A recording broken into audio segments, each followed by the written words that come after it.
Халық батыры Исатай. Халық батыры Исатай 235 жыл толған.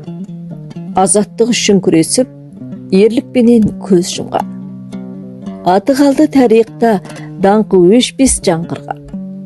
Исатай ауданы басшылар ат чаптырып той қылған. Құрметіне бабаның ашық бәйге жар салған.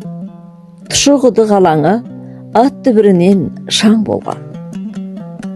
Арқасы қозып ағайын қиқулап мәз тұрған. Батырлардың ұрпағы жанарында от жанған.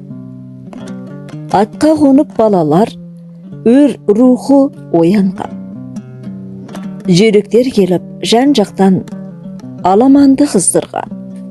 Ақтау, Орал, Атырау аттары сыналған. Көп ішінде кермеден шын жүйрік суырылған. Бабы мен бағы жанғандар көрінді жүлделі орыннан. Қаншама еңбек маңдай тер ат озғанда ақталған. Атағы шығып ауданда ат иесі марқайған. Жәкең мен Мырзакең барып еді нарыннан, аттары шөл басқан құдығының суынан, күш алып жаранған шөл даланың нуынан.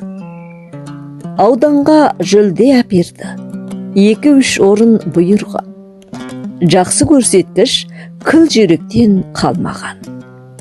Ауылдастың аты озып, күн болды көңіл шаттанған. Ауылдастың аты озып, күн болды көңіл шаттанған. Ерлан Айтан. 2026 жылы 5 айдың 16 күні. Оқыған Шекер Қатылбекқызы.